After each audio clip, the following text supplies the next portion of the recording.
Hello guys, welcome to my channel. This is মামির গল্প।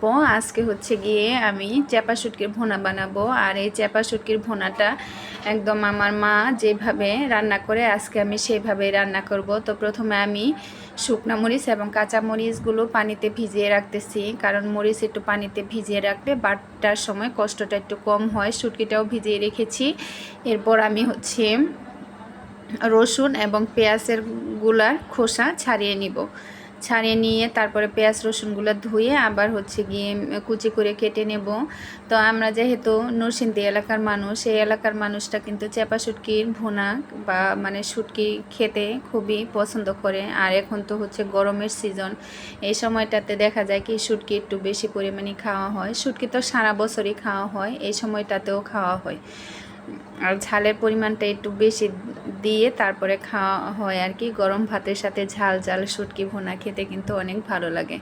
তো পেঁয়াজ এবং রসুন যখন কুচি করে কাটা হয়ে গেছে, তারপর এই পানিতে আমি মরিচগুলো দিয়ে নিব। আর হচ্ছে মরিচের যে পানি, এটাতে আমি শুটকিগুলো ভিজিয়ে নিচ্ছি, কারণ শুটকিটা ছোটো বাটিতে ভিজিয়েছিলাম এর জন্য। আর ধনে যে নিয়েছি, এই ধনেটাতে আমি একটু পানি দিয়ে দিচ্ছি, কারণ ধনেটা এখন পাটায় বাটবো।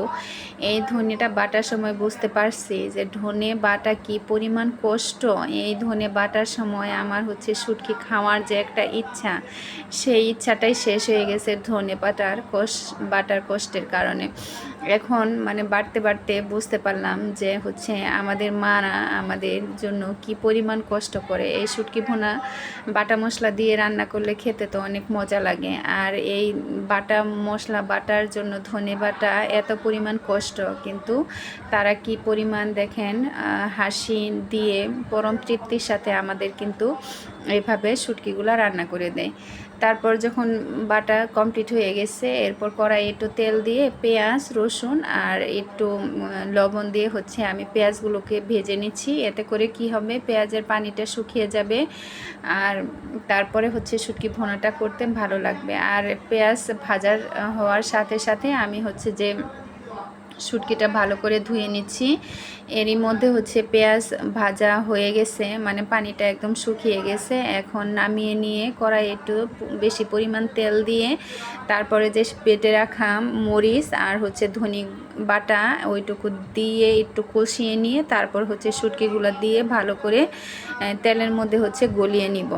যখন শুটকিগুলো একদম গলে গেছে, তারপর হচ্ছে দিয়ে দিছি অল্প একটু লবণ আর হচ্ছে হলুদের গুঁড়া। লবণটা যেহেতু আগে আমি দিয়েছি, এজন্য একটু এখন পরিমাণে কম দিয়েছি। তারপর যখন মশলাগুলো একটু ভালো পরিমাণে কষানো হয়ে গেছে, এরপরে হচ্ছে পেঁয়াজ রসুন যে কষিয়ে রেখেছিলাম ওইটুকু দিয়ে কিছুক্ষণ নাড়াচাড়া করে নামিয়ে নিলেই তৈরি আমার মজাদার শুটকি বোনা। এর মধ্যে কিন্তু একটা পেঁয়াজ কাটা হয় নাই, আস্তে আস্তে ছিল। এই পেঁয়াজটা আমি এখন গরম ভাতের সাথে নিয়ে নিব খাওয়ার জন্য। আর এর সাথে আমি হচ্ছে নিয়ে নিয়েছিলাম হচ্ছে তেলাকুচিলা পাতার ভর্তা আর হচ্ছে মিষ্টি কুমড়া পাতার মোচমোচে ভাজে। তো প্রথমে আমি ভর্তাটা দিয়ে ভাত খেয়ে নিচ্ছি, এরপর হচ্ছে চাপা শুটকি দিয়ে ভাত খাচ্ছি। অনেক দিন পরে শুটকি দিয়ে ভাত খাচ্ছিলাম, খুবই ভালো লাগতেছিল। আর যে আস্ত পেঁয়াজটা ছিল, ওই পেঁয়াজটা যখন আমি হচ্ছে কামড় দিয়ে খেয়েছি, তখন তো আরও বেশি ভালো লেগেছিল। তো আমার ভিডিওটা যদি